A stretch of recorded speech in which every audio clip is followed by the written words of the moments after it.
All right, welcome to another diorama build and shoot.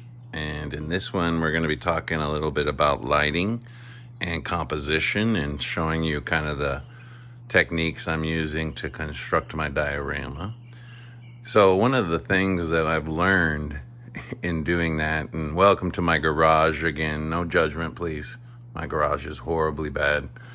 Uh, I don't know when it will ever get cleaned. You would think in this shelter in place time I might go and clean it, but yeah, I'd rather build dioramas. So here's the diorama I'm building, and I'm calling it Buddha and the Bird.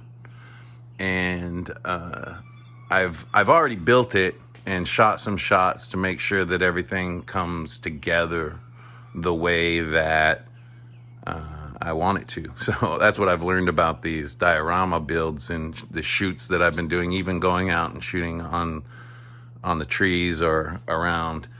I often have to run through everything once and then do it again, because doing it in real time doesn't always produce the results I want you guys to see. So that's one of the lessons in this, is that you keep plugging along, keep looking and making some improvements. So let's talk about what's involved in this particular build. And so I have been looking every time I have to go to the stores and such for things that I want to use to make a diorama. And I had to go to the hardware store, and I found this ground turf with little flowers and everything, as you can see there. And I decided I wanted that in one of my dioramas. I just thought it was beautiful. I let it overgrow for a little while and get more flowers. About a week that I've had it. And it's at the place where I want it to be, so it's time to do the diorama. Now, some of the other things that are in this one, and I'm going to be using light more. So you can see here I got a handheld little flashlight right here. This flashlight can go different brightnesses. And in case there's an emergency while I'm shooting, I can even get a emergency signal. Spotlight, time to dance, spotlight, woo, woo. Oh, sorry. Gotta have fun while you do this too. Now, some of the other stuff in this is I've got a bird I want to put in. I've got two birds, but I want to use the yellow one because of the red Buddha. Little color composition there. And I'm also using these onions that I found in my house that have overgrown because I haven't used them. So they're sprouting out of the top. So I cut them off to kind of be like weird trees.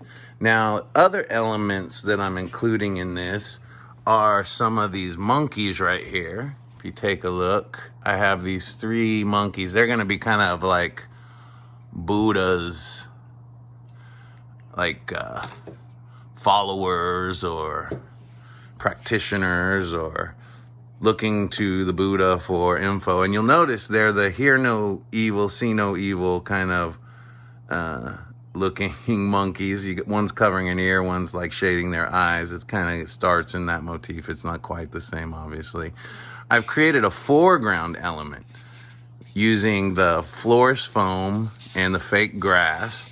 Now, I want to stress that everything that I have purchased for this diorama, with the exception of that ground grass that I got from Ace Hardware on, what street is that? Cedar, I think it is. Cedar near Champlain. And, it's out in the garden department. Our hardware stores are essential. So, don a mask if you want to try to do anything like that. Make sure you do your social distancing. I certainly, if you're compromised immunity-wise or anything like that, try to avoid having to go out. If you are already out and doing some shopping, go through the aisles maybe you don't normally go through and check out some of the stuff. Let your imagination go crazy, have fun. And I've also gotten some lights to use too, because we're going to be talking about lighting. So I found at Costco, and they still have them, I checked last time that I was there, At Costco, they have these headlamps, these Duracell headlamps. They're on the flashlight area aisle. $13.97 they cost for 3 of them, and they come with batteries. So these are amazing little lights. You can hand hold. They have little straps on them because they're supposed to go around your head, so I can actually strap them to the armature of my shadow box that I built. Remember, in case you didn't watch the other diorama videos, I built this out of old frames that I had that I connected with poster board. Everything else that's purchased outside of the ground and the light was purchased at the dollar store. So the dollar store is a treasure trove of things that make great dioramas. I got these little decals of butterflies, the birdies, the fake grass, the florist foam. The Buddha is mine. The little monkeys are mine. So I also went through the house like, what can I put in my dioramas? Have fun doing that. I mean, think of the weird things that can build different stuff. So in talking about that, let's take a look at my background, because the background turned out really good. I didn't take it down because I wanted to keep it the way that I have it. It's made up of cheesecloth, blue cellophane, and black poster board. So I'm trying to give the impression kind of clouds or snow on mountainscape with a blue sky. I'm going to try to add some cotton balls for clouds. We're going to try that a little later in there. So that's another element that I want to try. That will be on the fly. I haven't done it yet, so it'll probably fail and I'll have to do it again, but that's how this works out. Don't be afraid of making the mistakes. So let's take a look at the way this is constructed. I've just taped the cellophane to keep it a little tight. There's some light that comes through the cellophane that gives me some of that blue quality. What's interesting in the way this worked out is I'm using my garage door for light, and the actual structures of the car and those hedges in the background right there actually make up, if you'll take a look, the way that the kind of thing falls into sky. And you'll see it even better when we start photographing. I'm going to be photographing these on my Sony A7, but I also do some to talk about composition more on my phone camera. So you're going to see both during this. So, like I said, let's take a little closer look. You can see the cheesecloth there is just laid over the poster board, which is taped to the inside of the frame. Then you can see that the blue cellophane, it's easier to see through as I get closer. You'll see that the blue cellophane is giving me the sky kind of color. I have one of my lights mounted right there to give area light here. And I'll probably adjust that some while we're putting this together. And I'm going to probably hold another light to give some more. So that's the basic setup. It's when you reveal it out from the, Oz perspective, man behind the curtain kind of thing, you can see how simplistic it actually is put together. Hopefully it won't translate so simplistically in images. So let me talk about the most foundational compositional rule in photography. It's called rule of thirds. Rule of thirds is so common in photography that your iPhone will give you grids of rule of thirds if you want. Your cameras will all give you grids on your LCD and in your viewfinder frequently of rule of thirds. So rule of thirds are created by dividing up your scene in thirds horizontally and vertically. All right. And then those thirds, where those lines of horizontal and vertical converge, are called power points of composition. So you want your composition, elements of your composition, to lay in at least 2 of those points. You can lay things in 3 of those points and be fine, and even 4 sometimes, but you want to make sure that if you are in all 4 of those compositional strong points, that you're actually not just centering everything too much, because centering too much tends to bore our audience. And the reason it tends to bore our audience is because ads in magazines, ads shot commercially, are very much centrally centered. So often whatever they're selling is in the middle of the page in some way. And we tend to, if you ever watch somebody go through a fashion magazine, pay attention to how long they spend with any of the ads. Because what you're going to find is that they don't spend much time at all. An average of 3 to 4 seconds. If an ad can make you stop for more than 8 seconds, it's a highly effective ad. If an ad can make you stop and look at it for 30 seconds, they hit it out of the park. I know that in our minds, 30 seconds doesn't sound like a long time, but it is. And if you start using your self-timer at 3 and 10 seconds, you're going to find how frustrating 10 seconds can actually be. So now I'm going to start placing my objects, and I want to talk about having one space. So in composition, the meaning of composition is the order in which we organize the elements and objects within our photographic space. The purpose of composition is to build and create visual interest in our subject with enough visual support to convey the meaning or message or idea that we want the photograph to convey. So it's effectively setting up visually our language so that we communicate effectively about what we are trying to visually say. That's the purpose of composition. Now, composition, it's important to understand the distinction between content and form when we talk about composition. Content and form are two elements that we work with as artists in everything that we produce. Form is the way that we build things. So the visual way we say things is our form. Our content is the message or meaning we're trying to say. So one of the best ways I always remember this is to think of it this way. Content is what the artist is trying to say. Form is the way that the artist said it.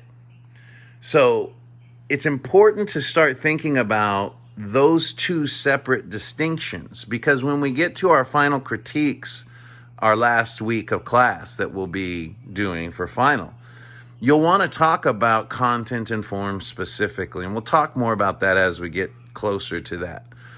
So here, content-wise, what am I trying to say? I'm actually trying to build a kind of artificial scene that has a sense of significance spiritually, but not through any particular element. I want it to remain nature-based in feeling. And my choice of the Buddha isn't because I am Buddhist or anything like that. I'm making no content about particular religions or spiritual systems. I'm making I have this Buddha and I want to put it in the picture. So it will be up to the viewers. We can't completely control content. The tighter our visual expression becomes, the more we do tend to have some control over content. And once those images are viewed by others, content becomes not ours so much anymore. It becomes the viewers. The viewer is the one that wants to decide for themselves. And here I'm going to just show you the setup a little. I'd turn it vertically because I'm going to shoot these vertically, but I've already learned that going from vertical to horizontal while you're shooting a video is a bad idea. So I won't do that. So remember that the best, we need to really tighten up our form as much as possible to have as much control over what content gets said as we can. And it's not because we want to completely control content, because some people are going to read this figure a certain way, and I can't avoid how everybody reads a particular thing outside of omitting it and not adding it. And I don't really want to omit it. I like the visual quality of this statue. I got it at an estate sale. It has meaning to me. I was with my first wife who passed away when we got it together. It was a little pricey at the estate sale, but we got it anyway because we both really liked it.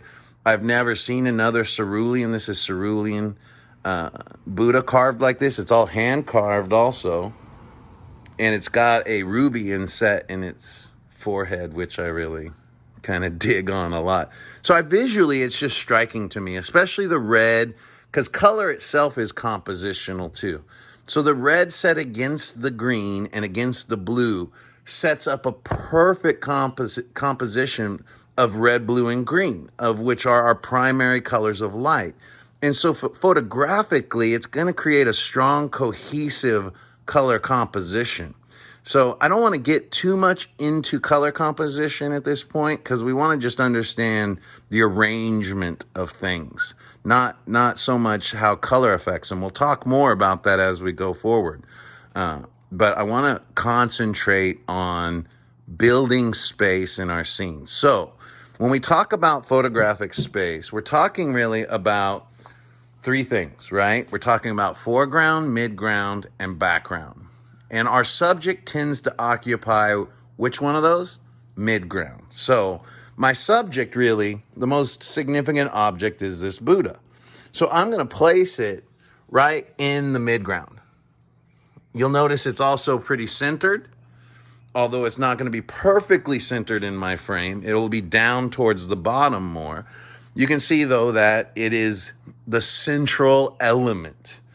So now I'm going to build around that, because if I were to work my thirds right here, right, I want to start building things that support this visually as in the thirds area, okay?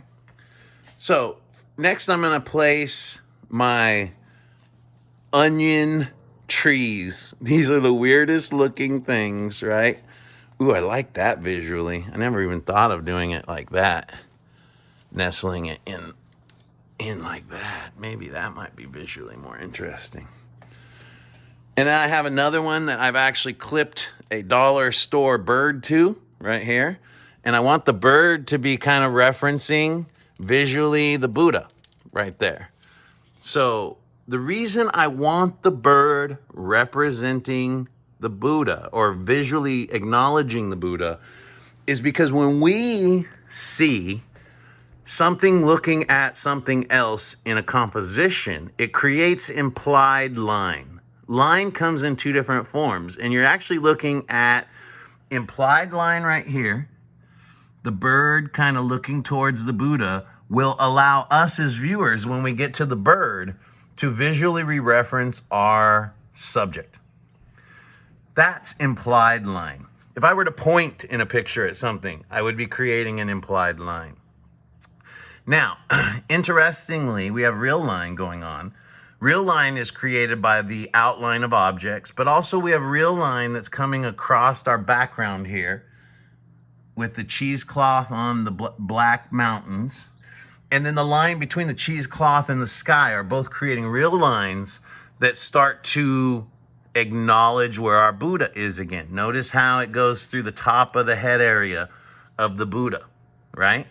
So all of those elements are being designed to actually re-bring viewer attention to the subject, which of course, us emphasizing our subject and visually communicating our meaning is the purpose of composition.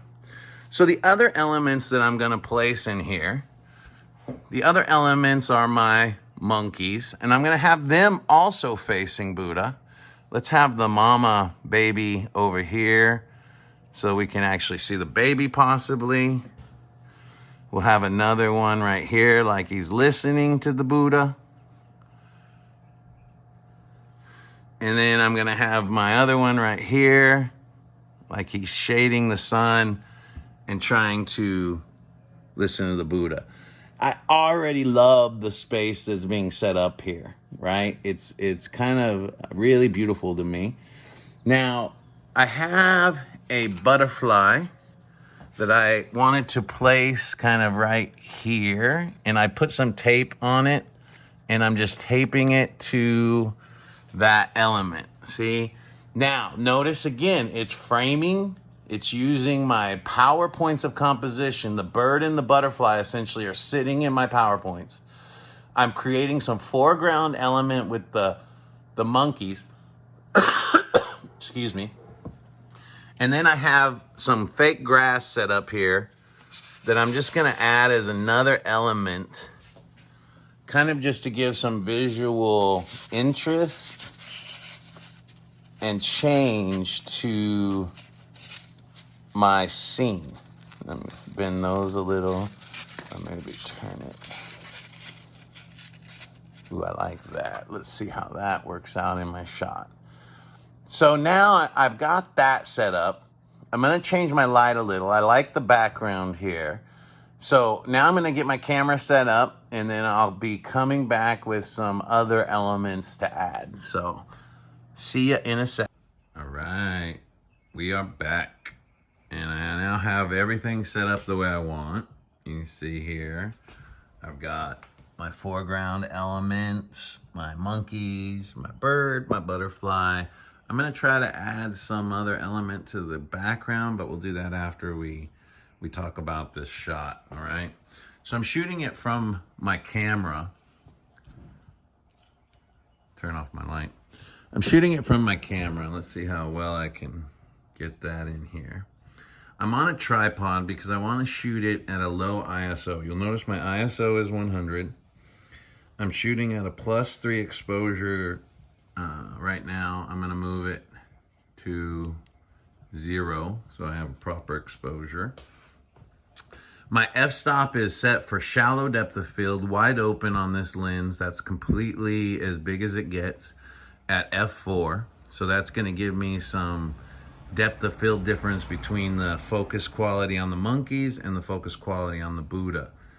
You'll notice that my shutter speed is very slow, 1/5 of a second. That's why I'm on the tripod, all right? Now, if you don't have a tripod, I've mentioned this before in class, but if you don't have a tripod, fill a bag with rice and then set it where you need and nestle your camera in that bag, not inside the bag, just close the bag with the rice in it, then you can nestle the camera down on the bag. Then use your self-timer and you'll get a perfectly still shot and you can work with low shutter speeds. Now, let's talk a little bit about exposure.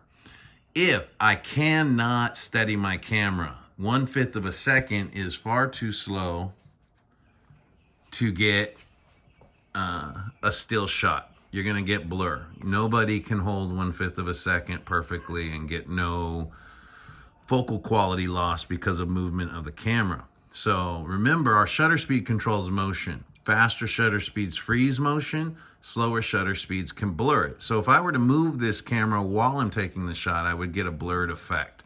Like, let's even try that. So if we look close, oops, you're gonna see the focal quality has decreased.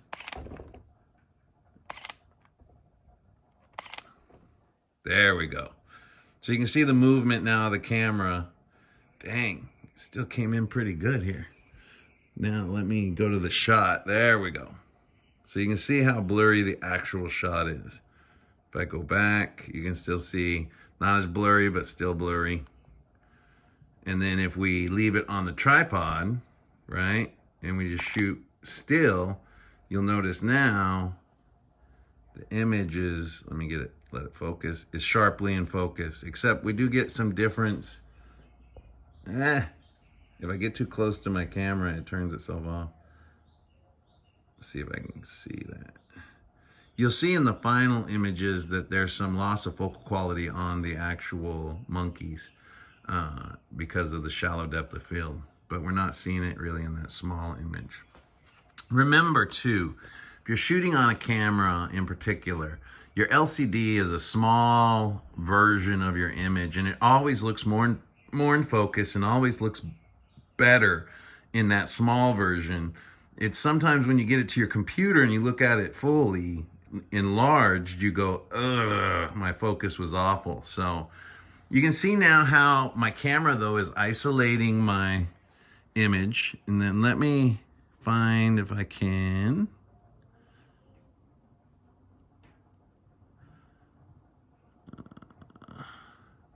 Trying to put the grid on my camera. Hold on for just a second. So I'm back, and I wanted to get onto my menu settings and show you on my camera there where I can set rule of thirds grid. Notice it says it right there. You can do a square grid for shooting like Instagram shots. We'll give you rule of thirds also for the square. And then diagonal plus square grid will give you lines that go at 45s through the center. And let's take a look at the rule of thirds grid. So let me get out of my menu now.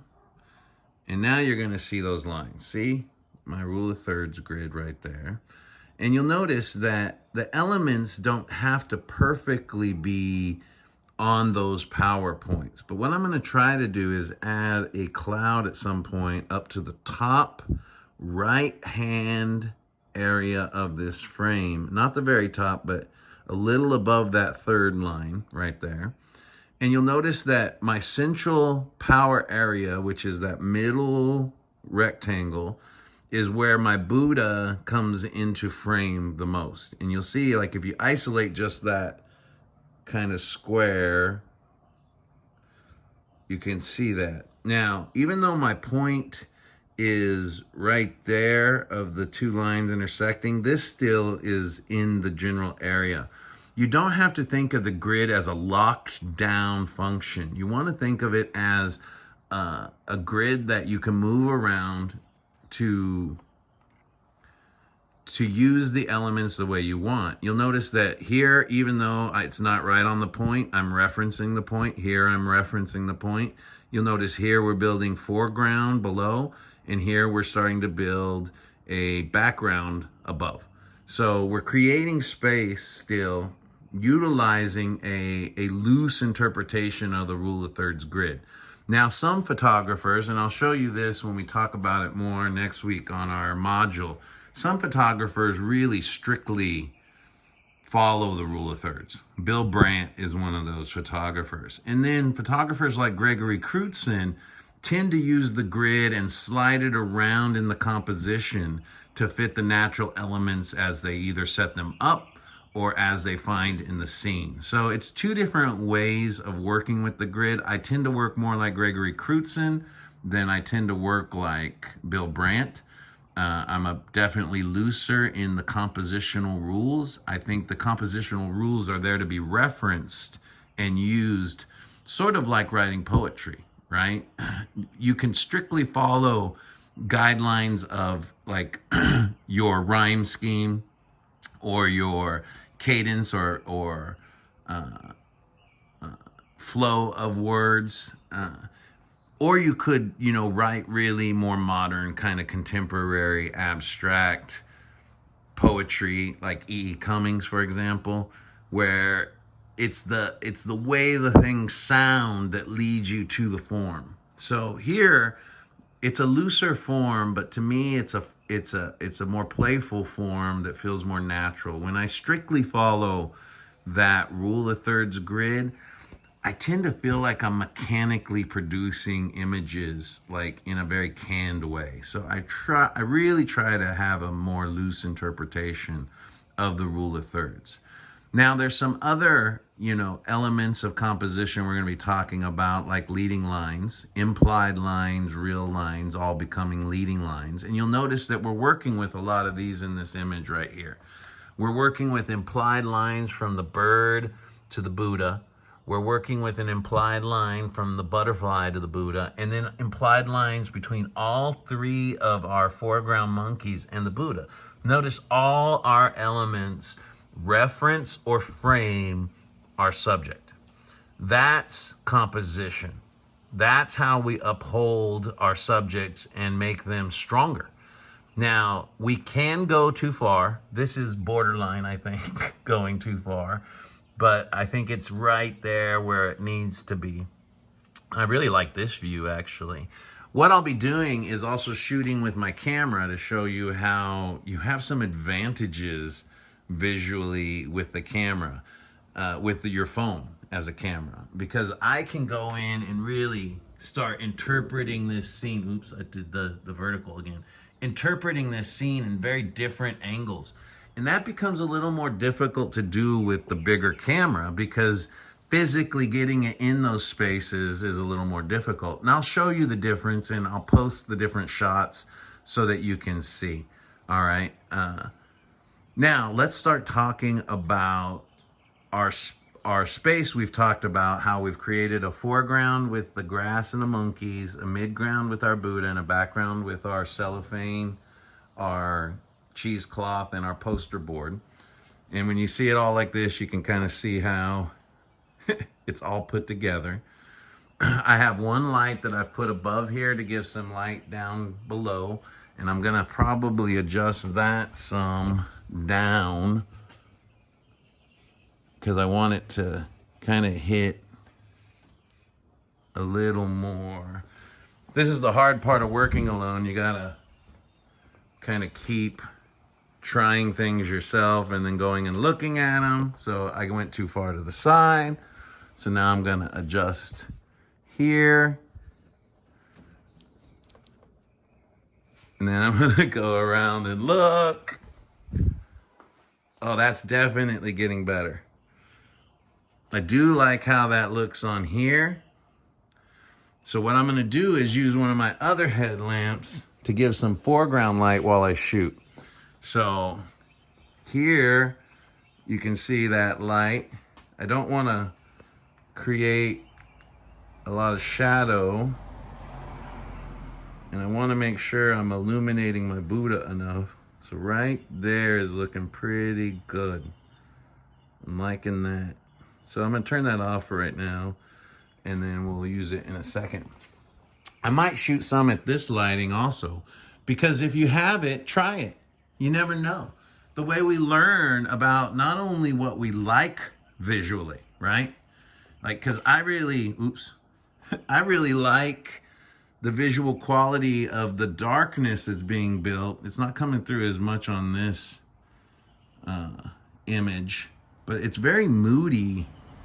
See if I get further back, you'll actually get a sense of the light. So see how it feels moodier? We get a shadow kind of in the monkey area and almost like a spotlight on the Buddha. So it feels like a weird kind of celestial or weird, strange light. And I kind of really digging that right now. Now, this is how I work. Some people like Gregory Crutzen work, everything is pre-planned and pre-designed, and things don't really vary from the plan much. And then you have people that work like me that plan a little and then let chance and experimentation and playfulness become a part of their image making. And to me, that's absolutely critical. If I'm not playing and having some fun making this stuff, I don't want to do it. That's me. I became a photographer and a teacher mainly because I love doing it. It is fun to me. It is a practice I enjoy. And so I try to keep that playfulness and that fun in my image making process always. So if I'm working with models, for example, I'm often asking them, what do you think? What do you think this, how do you think this looks? What do you get out of it? Because the more I can have those conversations with people, I get to learn how others read things visually, as well as how I like to say them visually. And communication is always going to be work, right? We always need to improve our ability to communicate, not just visually in this class, but it's a metaphor for life itself. We need to learn to to communicate effectively with our loved ones, with our friends, with our colleagues, with our associates, with people that we don't get to see right now. I think we all are reinterpreting to a degree how we communicate now. I've never been on so many Zoom meetings as I am now. And honestly, I never thought I would get so much out of a Zoom meeting. Like, be so happy to see someone on a video. because I miss people so terribly. So I like photography because it's often metaphor for things that we deal with in real life. So now I'm going to start taking some shots of this, and then I'm going to start adding some other elements. Now, we've talked about composition. Let's talk about light. You'll notice the light right now is it's above and to the right of our Buddha and slightly behind. You can see the shadow that's on our Buddha, and you can see the way that the foreground elements are starting to become in shadow too. Our light is kind of most directly on our yellow bird, and that's visually creating a lot of color interest to me. But I'm going to play with light differently. Now, modeling light is an interesting thing. So let me go turn off this light for a second. There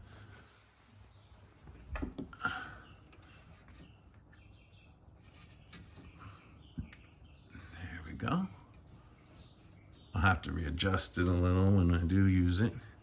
But now I want to just talk about light on an object. Let me move my camera back. And let's get in here and play with some light, okay? Now light, we can use a figure to light and learn. And let's just talk about some basic one light kind of setups, okay? So our most obvious is done by our flash. Similar to our flash, right? It's above our camera, so now I'm setting it above our camera, or it's be by the lenses. And it's a frontal light is what we call it. You'll notice it does an adequate job of illuminating most everything, right? But it's also very flattening in space and creates really hard shadows. Now, the light bare, this light being bare like this, creates a type of light that we call hard or harsh light. Okay, light that is from a bulb that's uncovered or light that's directly from the sun without cloud cover creates hard, harsh light. The hallmark of hard, harsh light is deep shadows. So I like to use the analogy of photographing older people because age can be dramatically impacted by how we light something. So let me bring Buddha out here a little and let's take the light on Buddha, right? So if Buddha was ancient and had lots of wrinkles and we just kind of harshly lit him like this, we would emphasize all of that form. And you can see how even in the carving we're starting, look at how the face shadows are creating, right? Now, that is typical of frontal lighting. This is called 45-degree frontal lighting. So if we went to frontal and above and down, you'll see like, gives us almost like a I'm out in the sunlight, right? See the deep shadows being caused by this harsh, hard directional light? Now, to make light softer, okay, what we do is we do a process called diffusion of light. And diffusion of light can be done by lots of different ways. The most common way to diffuse light, and the light right here is very diffused. And the reason it's diffused is it's coming through cellophane and bouncing around, but it's also coming from above. Notice it's bouncing off of all those panels on my garage door. When light bounces, it scatters into billions of different directions. When it scatters into more directions, it falls into all the areas that would normally be shadow. So it erases shadow. The hallmark of diffused light is very low shadow quality. If we were to step outside right now, you can see that we have a pretty gray day, pretty cloudy day. Clouds do a wonderful job of diffusing light.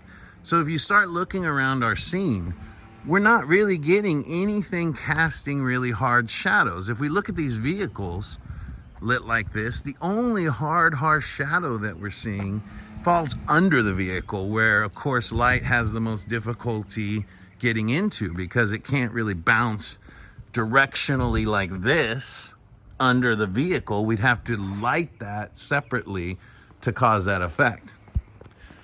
Another thing you'll notice is in directional light, or I mean, excuse me, in diffused light, you start losing form. So what happens is things that have a lot of contours or shape to them start washing out more. Now, we're getting some harder light caused right here. You'll notice that like the side of this vehicle like that gives us a little harder light, where we're getting softer light in this area. And that's caused by the split between the trees and the sky right there. So the light that's going directly from the clouds is coming in I don't have the number, but let's say 1 billion different directions. But then where it hits all the leaves and starts bending around, it becomes in trillions of different directions. So that actually does create 2 different qualities of light. Even though we have an overcast day, we get harder, harsher light, as you can see on this edge, so it shows us the form, but we start losing our light here, and it gives us less sense of form itself. So that's one of the keys to light itself. So let me show you the difference on the Buddha right here. So if I take my light, and you can see when it's super hard and directional, we get tons of shadows, right? Very moody Buddha right there. Bo, bo, bo. Serious. When we frontally light strongly, we don't get a lot because we wash out all of the light, all of the appearance. But notice how frontal light tends to flatten, even if it's hard or harsh. So now let's talk about diffusing this light source, right? So anytime you run light through a material of some kind, you diffuse it. So here I have a torn up pillowcase that was my background for the Icarus shot, okay? And this will act sort of like my diffusion. So let me see if I can set this somewhere. Hard to do all this by myself. I have a tripod, but it's not always that effective at moving around either. So let me see. Hold on, I'm going to set this on the tripod. Be right back. All right, I'm back with my tripod now on my phone. So spotlight Buddha, right? Hard, harsh, directional light. Let's go through kind of the different single light schematas, is what we call them, that we can shoot with when we do one light setup. So we have direct above light. Gives us a very kind of moody, feels like we're in a detective story or in a pool hall, something like that.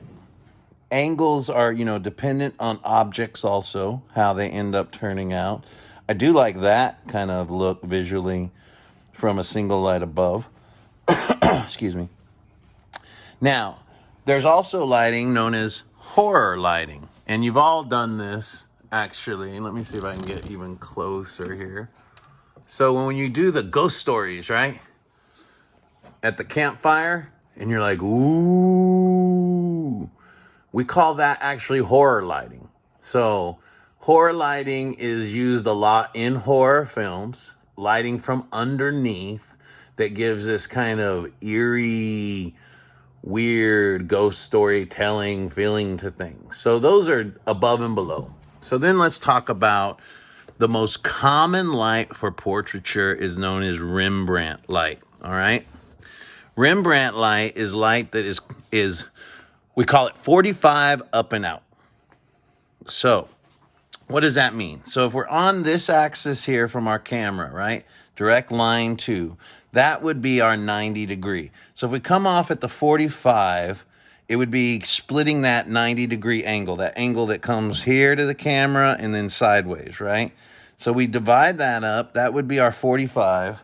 And then if we go up and out, we go above and we start turning towards. Like that, right there. That is known as Rembrandt light. Can you guess why? Because it was the most common light that Rembrandt used in his portraiture. So we call it Rembrandt light.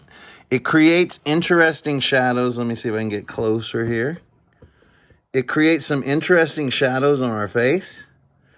What you'll notice in a lot of model shots or Hollywood shots is you'll get a 45 up and out, and then you'll have a 45 that's less strong over here to fill in some of the shadow created by the up and out. So you'll have split lighting. This will be our strongest light. We call our strongest light our key light, and then this would be an accent light that would help fill in shadow. So that's 45 up and out.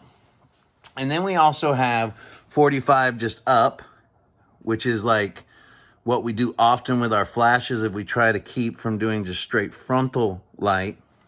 We also have, it's going to be hard to show here, backlighting. So when our light source starts coming from behind and tending to throw our subject into shadow, ooh, I kind of like that cresting little light over there.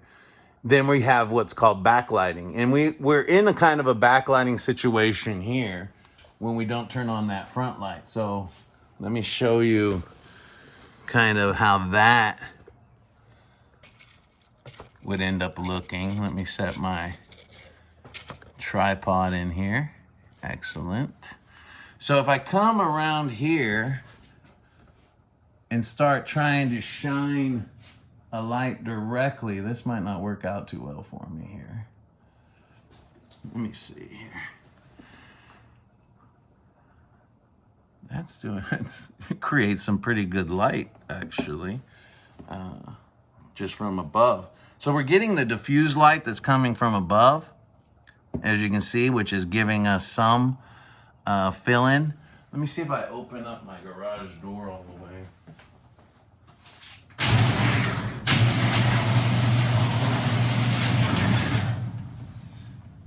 It was brighter earlier, which was working out better for this idea of backlighting. Oh no, a monkey fell. There we go. So that's not, we're getting pretty nice light just in this in general. Let me turn off, I have an area light in the garage that's on. Let me turn that off. That might give us a little different. And then in a second, my garage door light will turn off. Dang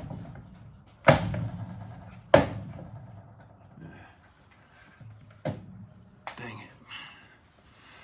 Although it's giving nice light to the butterfly right now. So I'm not able to get a really significant backlight here. Let's try setting one of our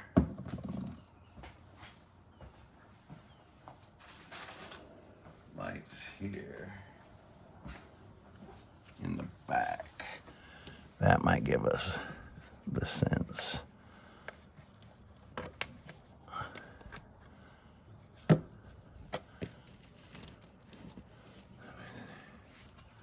Gosh darn it. This is being difficult right now. I need to get that back up.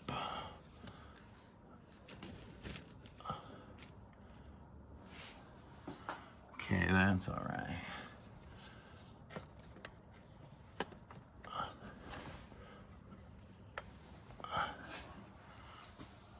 That's giving it a little. That's giving a little, but not giving me a whole lot visually.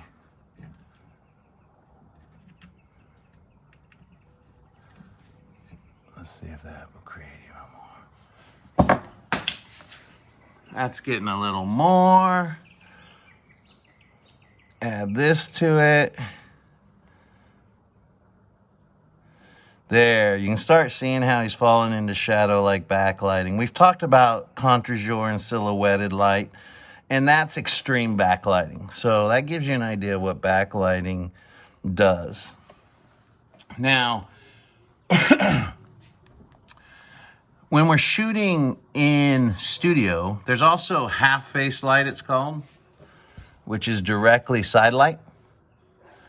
And you can guess why that's called half-face light, right? Let me see if I can spread the beam out a little. There you can see. Here, get really direct half light. So half face light tends to throw half of your face into shadow and illuminate one half. Now, I'm so close to the object that my brightness ratio, is what we call it, is really thrown off. So brightness ratio is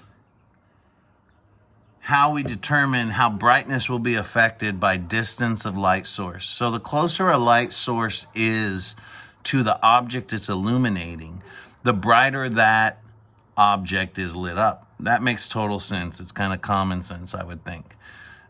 But what it is, it's mathematically inversely proportional.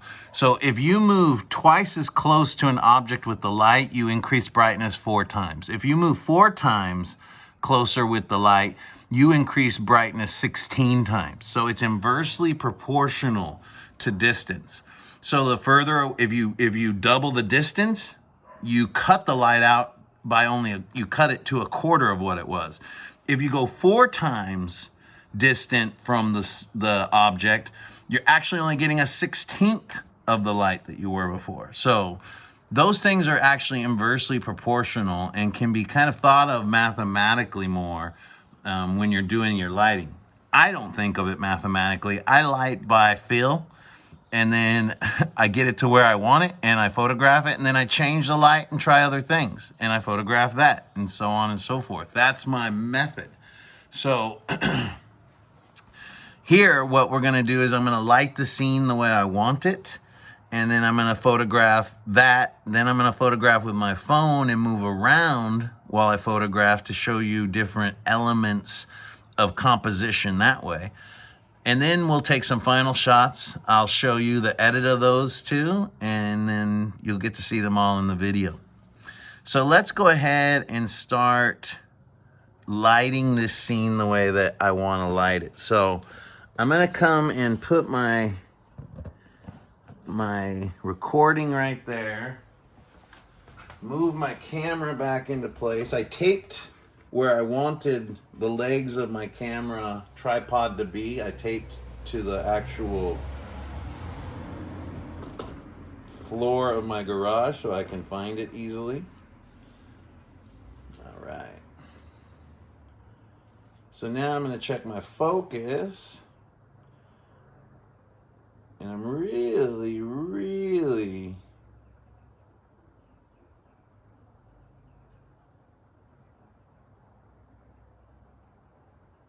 digging this light setup.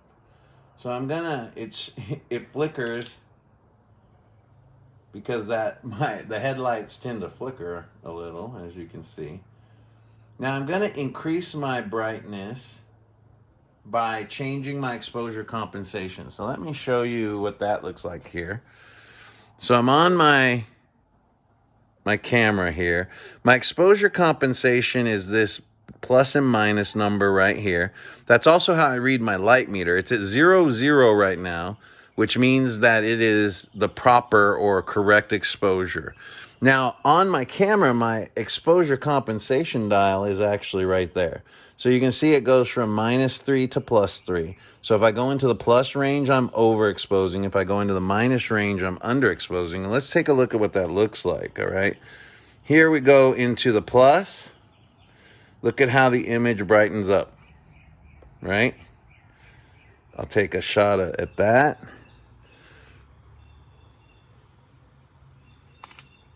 That was a long shutter speed.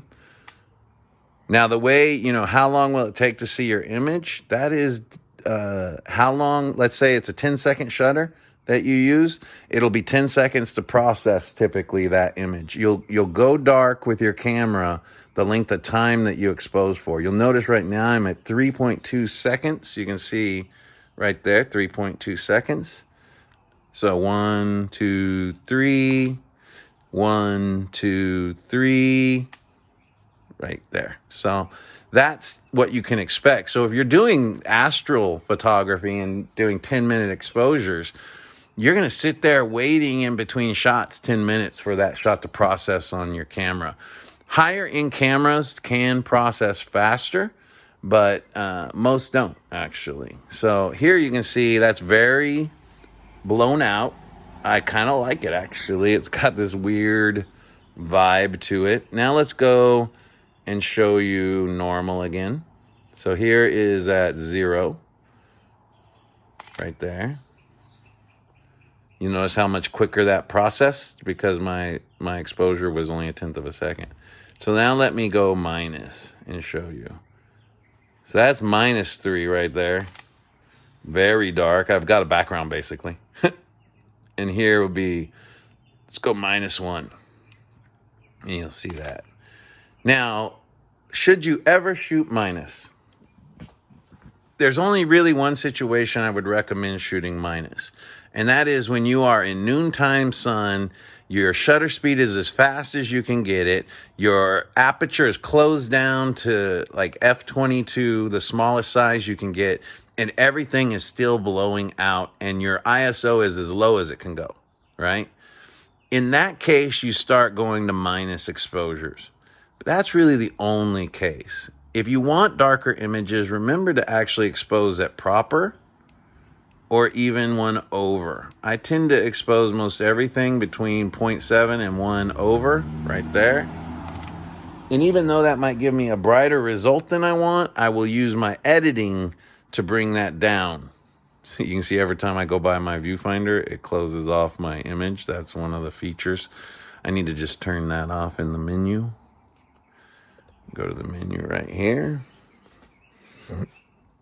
And I actually hate Sony's menus. You would think I might like them, but I don't. So here I'm going through all these different settings. And what I want is to control Finder Monitor right there. It's on auto. I'm going to go monitor only right now. Turn off this. And now you'll notice it doesn't shut off when I cover up my viewfinder. So all of these weird, more advanced settings that you get photographically are in your menu settings. The menus can be the most intimidating part of your camera. And the easiest way to get through that is to actually bust out the manual and start working with the reading the actual manual. I know it's something nobody does anymore, really. It's like signing our EULAs, and we don't really do that. We don't read the EULAs at all. So EULA is an end user license agreement, and you click OK to it every time you download an app or make a Facebook page or an Instagram page. Oh, and on an Instagram page note, I can't remember what state it was, Ohio, I think.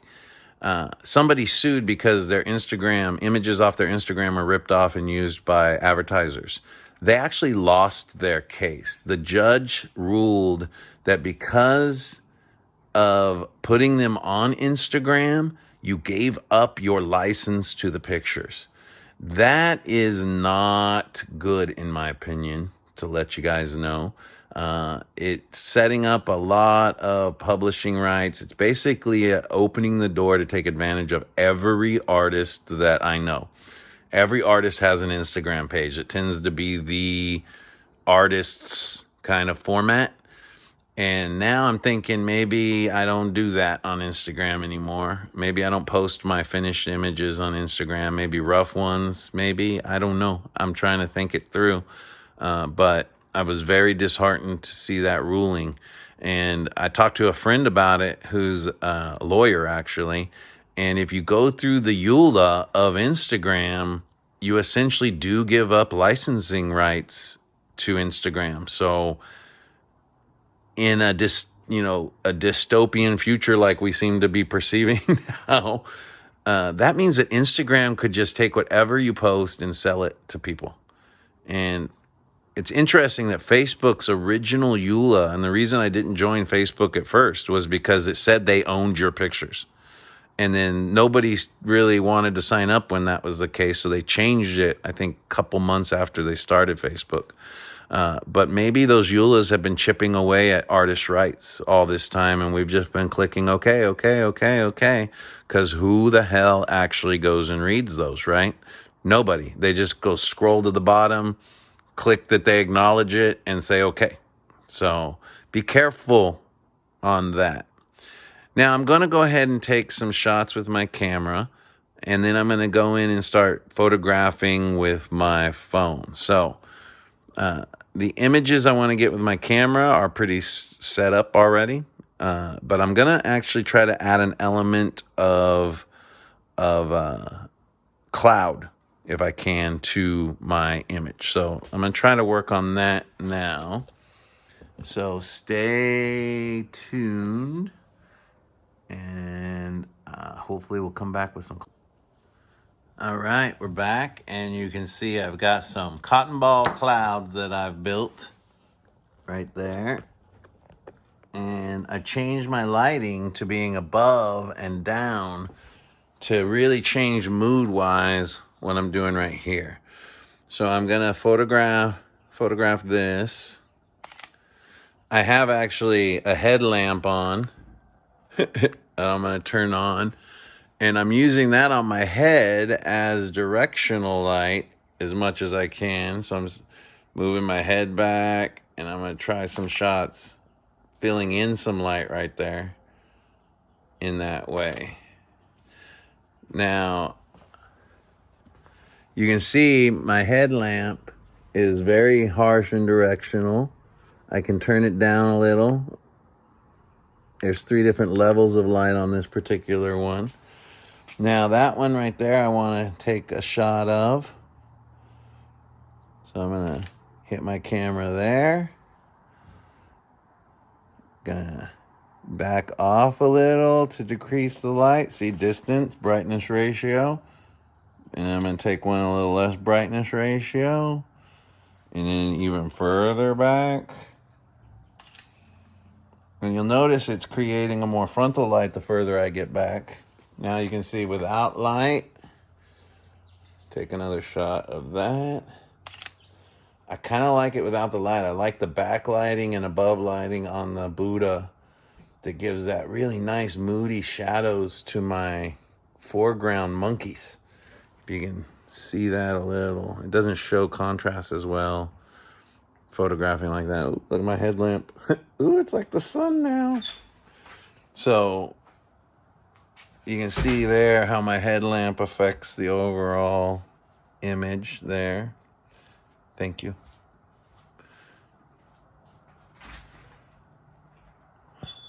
Like that. Now, next thing I want to do is I want to shoot some images with my actual phone too. So first though, I'm going to take some images from a lower vantage point with my camera. So let me set this here and get it a little positioned so you can see. There we go. And now I'm going to lower my camera. I'm going to just lower the legs of the tripod.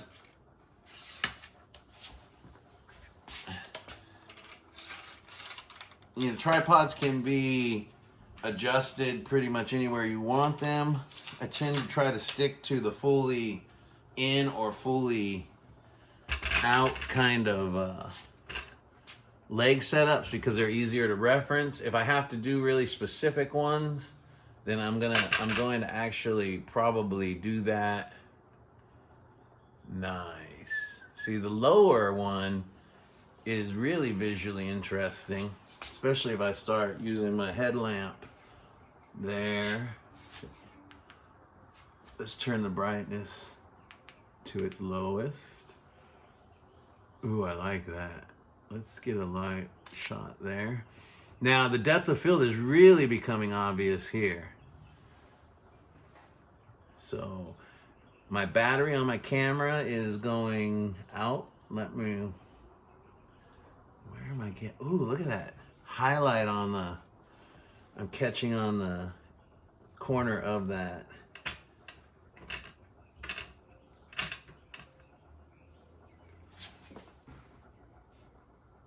I'm going to try to zoom out a little. I'll show you what these shots look like here in a second. Really capturing a lot of glare right now on my corner of the butterfly. So I'm going to need to change the orientation of that a little. so I can not catch a glare. There we go. Now I'm gonna use my headlamp to illuminate the foreground some. Get a shot there. Now, I want to show you, I'm going to take a shot with greater depth of field so you can see the difference. All right. And I'll be posting those changes to the image so that you can see.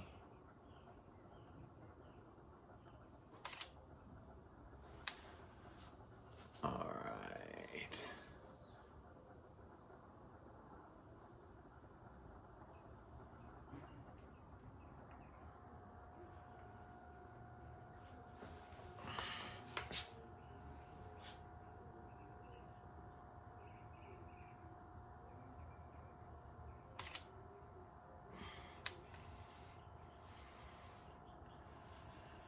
This lower I kind of setup is pretty interesting visually.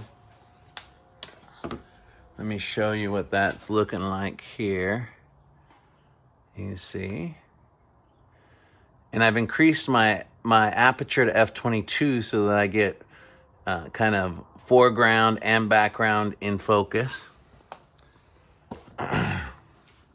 So now I'm gonna start doing some shots free form with the camera. So for this, since I'm gonna be hand holding, I need to actually change my settings. I'm gonna have to raise my ISO. And the reason I'm gonna have to raise my ISO is because my shutter speeds are too slow for hand holding. And that's kind of the key, is you want to raise ISO only when your shutter speeds cannot match your needs. When they're staying too slow for you to visually get the effects you want, then the answer and solution to that, if you've got your aperture set where you want, is to raise your ISO. So as light becomes less, we raise our ISOs.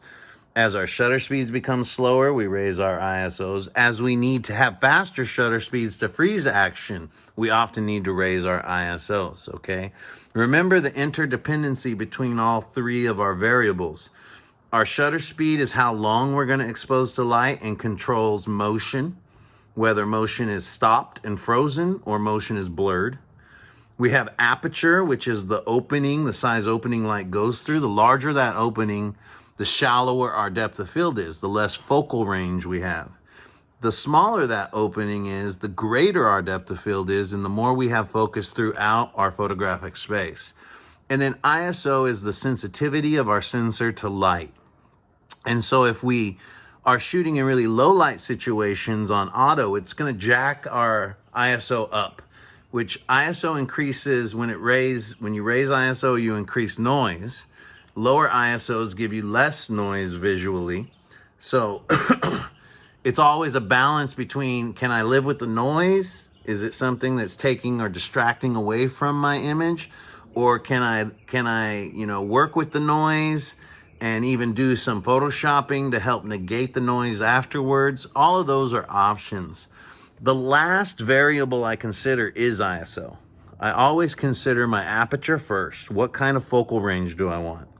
Then at that aperture, if I have to use a slow shutter speed and I need to hand hold, then I'm gonna raise my ISO. If I can get the aperture I need and hand hold, I'm not gonna raise my ISO because I don't wanna just unnecessarily raise noise or increase visual noise in my image. So that's the interdependency between our three exposure variables. So not only talking about composition in this video, but also talking more about our exposure. So now I'm going to start doing some freeform kind of shots with my camera. Like I said, I'm gonna have to raise my ISO, and I'm probably gonna have to raise it pretty considerably. So I gotta get a new battery for my camera. It's ran out, so I'll be right back. All right, so I'm back with a fresh battery on my camera, and I wanna come and show you my setup here. So I'm now hand holding to frame to get closer and talk about composition a little more and to show you some differences in the shots in the video. So to hand hold and get a shutter speed that I can hand hold, look at 1/80th of a second, I can hand hold. 1/60th or above, you can hand hold. Getting below 1/60th starts creating blur. To do that, I had to raise my ISO, dang it, sorry about that, to 1250. So 1250. That's going to increase noise, but not so much that I need to really worry about it, in my opinion. So let me set this again right here. And kind of you can see me interact with the scene a little. So now I'm going to get in there and I'm going to act like I'm in a real scene and kind of just start framing things up differently. Now I'm going to cut out some of the elements by the way that I photograph. So here's one view I want. And what I'm going to do is I'm going to focus on different elements. So this first shot, I'm going to focus on the monkeys. And I'll post these so you can see how focus works, all right? Let me zoom out just a tad. Let me refocus on the monkeys. So I'm pointing the center where I focus at the monkeys. Then I'm moving while I hold the button halfway down to keep my focus locked. I'm moving and then I'm shooting once I get that framed up right. Boom. So now I'm going to try one vertically. The same manner, I'm going to focus on the monkeys. Now I'm going to focus on the Buddha. Well, here's one where I focus on the foreground grass. I'll show you that one too because it gets the Buddha's completely out of focus. So now I'm going to focus on the Buddha. There we go.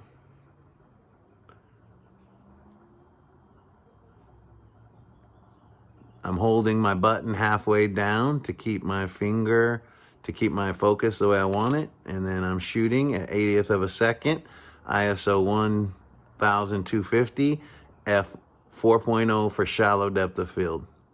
So now I'll focus on the background so you can see the difference there. And since my exposure is changing because of the brightness of the background, you're also getting a darker overall image. So let me try some above, looking down.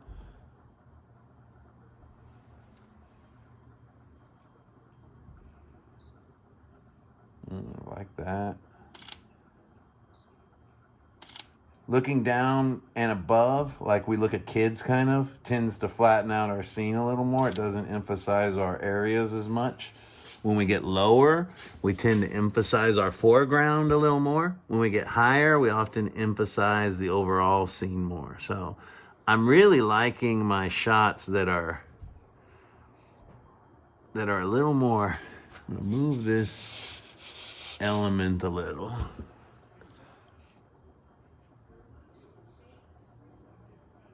Oh, I like that. I'm gonna put that only on the side. Oh, I like that shot a lot.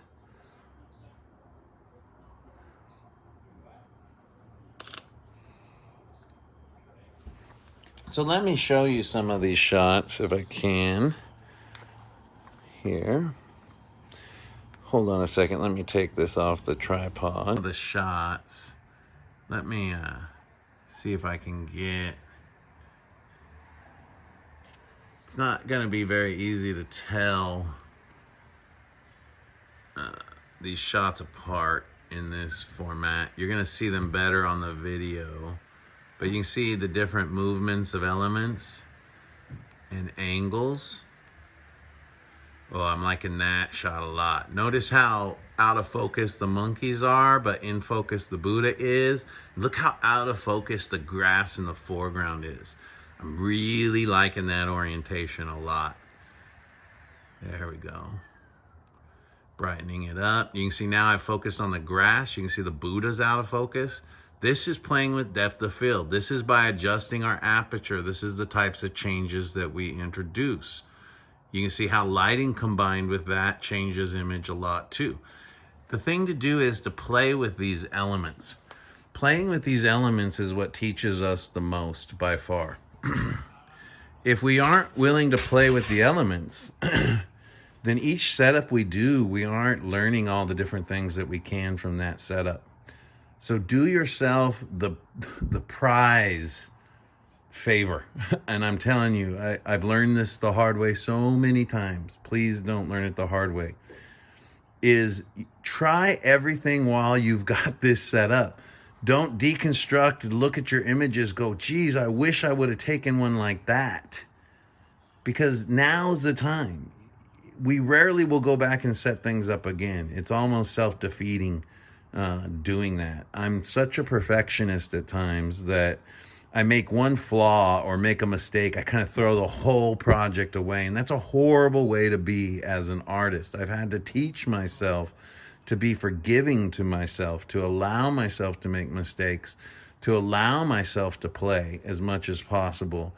I haven't even tried any shots like this, looking at this scene. Like, ooh, I like that quite a bit. Let's play around a little with our phone. Like, what happens if we really take a view where the Buddha is enormous, right? We're identifying now with our foreground elements of the monkey. I stopped there. We're back on the video. Oops, wrong button.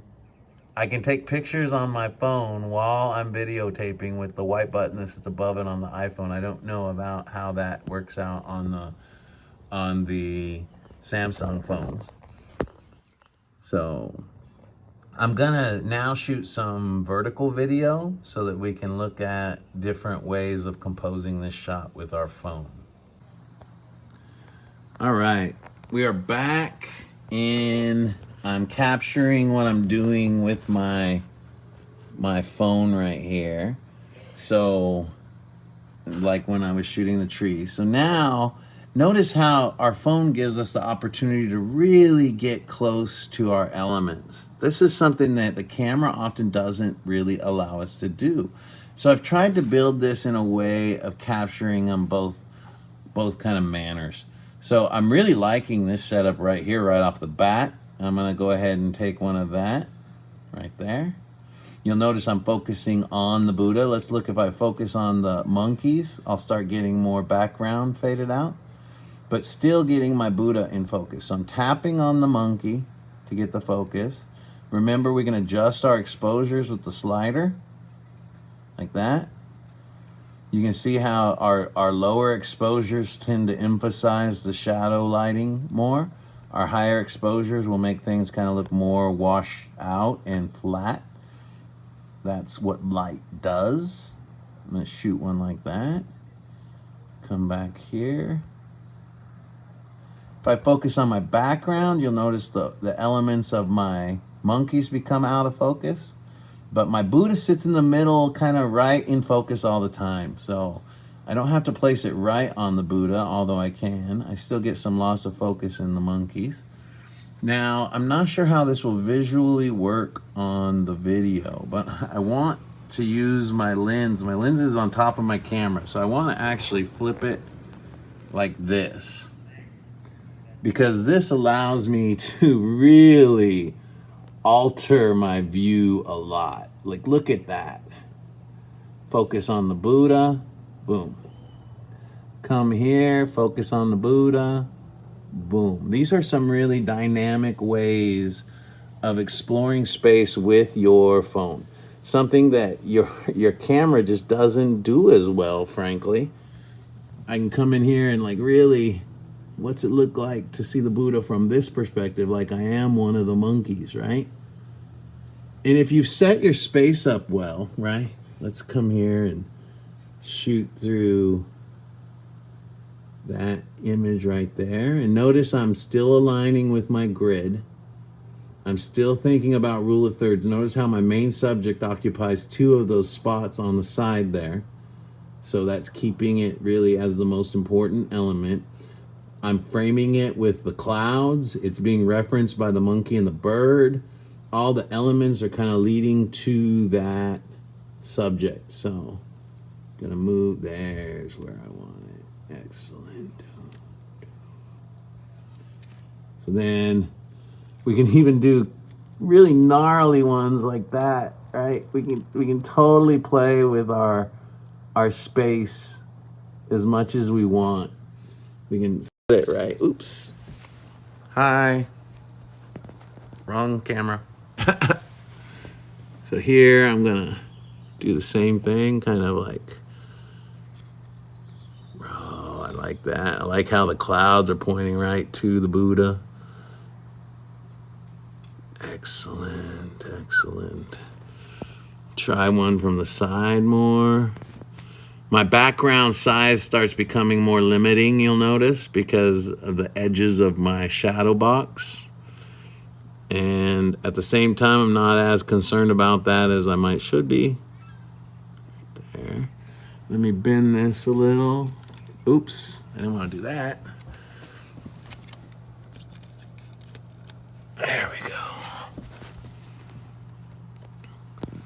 It was just catching light. I didn't want it to catch light the way it was, so.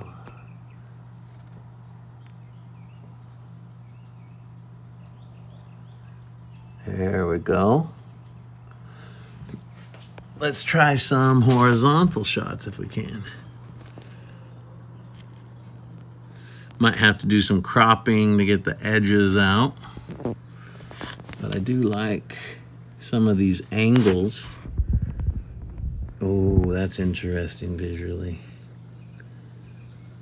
Boom. Now I could take blue cellophane and wrap it around. That would give more of an illusion too. There we go. So that's working out well. So let's turn it this way again. And liking that shot also. Let's move it a little to the side. Throw my Buddha a little off center just to give some visual variety. Move this guy a little that way.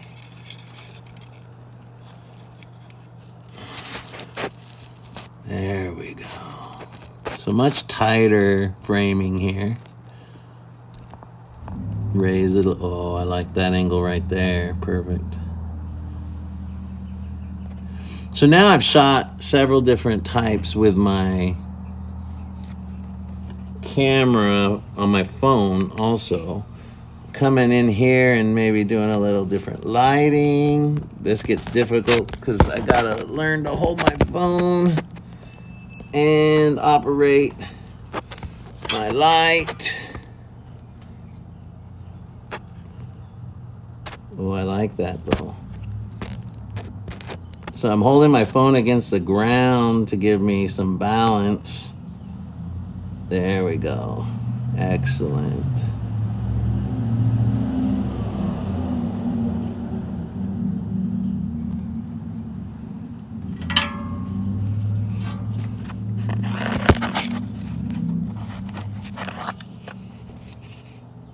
Now I'm just trying out some different light, playing around to see exactly how do I want that lit. Oh, I kind of like that.